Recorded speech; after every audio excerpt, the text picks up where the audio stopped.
आउज़ुबिल्लाहिमिनश्शैतानिर्रजीम बिस्मिल्लाहिर्रहमानिर्रहीम। Dear student and viewers, अस्सलाम वालेकुम। आज हम अपने टेंसेस का सिलसिला यहाँ से दोबारा स्टार्ट करते हैं। इससे पहले हमने टेंसेस की पहली वीडियो बनाई थी जिसमें हमने बेसिक ऑफ टेंसेस के बारे में पढ़ा था। उसमें हमने डिटेल से ये पढ़ा था कि एक टेंस कैसे बनाना है और उसके लिए कौन से वर्ब्स और कौन से हेल्पिंग वर्ब्स की ज़रूरत पड़ती है। आज उसी सिलसिले को हम आगे बढ़ाते हैं और आज हमारा पहला टेंस है प्रेजेंट इंडेफिनिट टेंस। तो बेसिक ऑफ टेंसेस में हमने पढ़ा था कि एक टेंस के नाम से कैसे इसका फार्मूला यानी कन्वर्जन के लिए जब हमारे पास उर्दू सेंटेंसेस दिए हुए हो तो कैसे कन्वर्ट करते हैं। तो इंडेफिनिट के लिए हमने पढ़ा था कि हमारे पास दो ही वर्ब यूज़ होंगे, या तो वो वर्ब का फर्स्ट फॉर्म होगा V1 या होगा V2 इंडेफिनिट के लिए। चूँकि अभी हमारे पास प्रेजेंट है तो प्रेजेंट के लिए हम V1 का इस्तेमाल करेंगे, जबकि उससे आगे हम सब्जेक्ट लगाएंगे, उसके बाद ऑब्जेक्ट लगाएंगे। अगर और कोई वर्ड्स हमारे पास एडजेक्टिव एडवर्ब्स वगैरह होंगे कम्प्लीमेंट तो वो वर्ब के बाद लग जाएंगे। इस टेंस में हम हेल्पिंग वर्ब का इस्तेमाल नहीं करते क्योंकि हमने ये बेसिक ऑफ टेंसेस में पढ़ा था कि इस टेंस के लिए टाइम लिमिट्स जो है वो डेफिनेट नहीं है, तो इसलिए हम इसमें हेल्पिंग वर्ब का यूज़ नहीं करते। चूँकि हमारा काम पेपर में जो क्वेश्चन दिया होता है translate from Urdu to English और इंग्लिश टू उर्दू, तो उसको मद्देनज़र रख के हम ये टेंसेस सीख रहे हैं। तो हमारे पास कुछ कीवर्ड्स होंगे उर्दू के सेंटेंसेस में, जब हम उसको कन्वर्ट करेंगे तभी ये टेंस फार्मूलेट होगा। हमारे पास वो कीवर्ड्स इस तरह के हो सकते हैं। तो वो कीवर्ड्स हमारे पास ता है, ता हूँ, ती हैं, थी हूँ, ते हैं वगैरह वगैरह हो सकते हैं। उसके बाद हम इसके लिए वर्ब का इंतखाब करेंगे। चूँकि है ये हमने पहले ही बेसिक ऑफ टेंसेस में पढ़ा है कि इंडेफिनिट टेंस में या तो वर्ब की पहली फॉर्म इस्तेमाल होती है या सेकंड फॉर्म। तो एज़ वी नो के हमारे पास ये प्रेजेंट इंडेफिनिट है तो हम यहाँ पे वर्ब की फर्स्ट फॉर्म का यूज़ करेंगे। उसके बाद हमारे पास आता है नेक्स्ट स्टेप हेल्पिंग वर्ब का। चूँकि इस टेंस में टाइम की लिमिट्स जो है वो स्पेसिफिक नहीं है, डेफिनेट नहीं है, तो हम इसमें हेल्पिंग वर्ब का यूज़ नहीं करेंगे। चूँकि हेल्पिंग वर्ब हमारे पास एस्पेक्ट ऑफ टाइम को शो करता है, तो यहाँ पे तो टाइम लिमिट्स ही डेफिनेट नहीं है, तो इसलिए इसमें हेल्पिंग वर्ब का इस्तेमाल नहीं होगा। इसके बाद हमारे पास नेक्स्ट स्टेप आता है।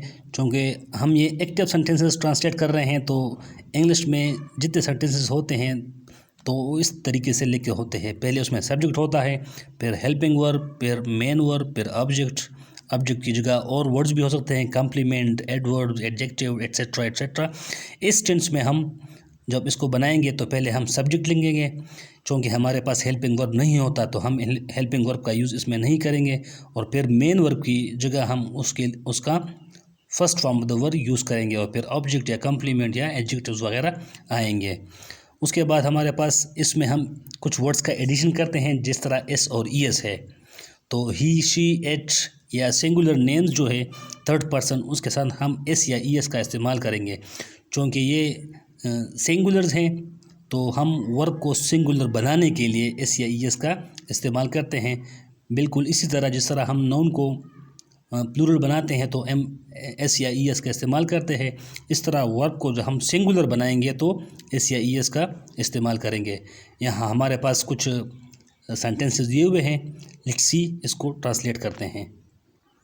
ट्रांसलेट करने से पहले कुछ रूल्स हैं इसके जो हम यहाँ पे सीखेंगे। सबसे पहले हमने सेंटेंस के लास्ट में देखना है कि इसमें कीवर्ड जो हमने लिखे हुए हैं ऊपर वो इसमें आए हैं कि नहीं आए। जिस तरह इसमें आया है ता है तो हम समझ जाएंगे कि ये प्रेजेंट इंडेफिनिट का सेंटेंस है। फिर इसको ट्रांसलेट करने के लिए हम इसके अलग अलग वर्ड्स लिखेंगे। जिस तरह हमारे पास वो है तो हम देखेंगे कि वो के लिए हम ही लिख के, शी लिख के या दे लिख के हमेशा के लिए एक वर्ड यूज़ करेंगे। सच बोलना, उसके लिए स्पेसिफिक वर्ड का यूज़ करेंगे। फॉर एग्ज़ाम्पल मैं इस तरह लिखता हूँ इसको, यहाँ मैंने वो के लिए ही लिखा है, हमेशा के लिए ऑलवेज, सच के लिए ट्रुथ, बोलना के लिए स्पीक आता है। चूँकि यहाँ पे थर्ड पर्सन ही का इस्तेमाल हुआ है तो हम वर्ब को सिंगुलर बनाएंगे। अब इसको हम उस तरतीब से लिखेंगे, यानी ये जो हमारे पास दिया हुआ है सब्जेक्ट, फिर उसके बाद वर्ब, उसके बाद ऑब्जेक्ट। तो सब्जेक्ट हमारे पास है ही, उसके बाद आता है मेन वर्ब यानी स्पीक्स, फिर ट्रुथ। चूँकि ये ऑलवेज एडवर्ब है तो हम इसको वर्ब के नज़दीक रखेंगे। सो ये हो जाएगा ही ऑलवेज स्पीक्स द ट्रुथ। इस तरह ये दूसरा सेंटेंस है, हम रोज़ाना शाम को क्रिकेट खेलते हैं। चूँकि इसमें आया है ते है तो ये इंडेफिनिट का सेंटेंस है। इस तरह हमने इसके लिए वर्ड्स लिखे हैं और फिर इसको ट्रांसलेट कर दिया है। तीसरा सेंटेंस हमारे पास है, ज़मीन सूरज के गिर्द घूमती है।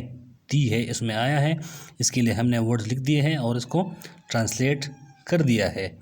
तो ये वो टेंस है जिसमें हम अपने hobbies, routine, universal laws, truth, जो फ्रेश न्यूज़ होती है, हेडलाइंस होती है, उसके लिए हम ये इस्तेमाल करते हैं। तो ये था हमारे पास प्रेजेंट इंडेफिनिट टेंस। शुक्रिया।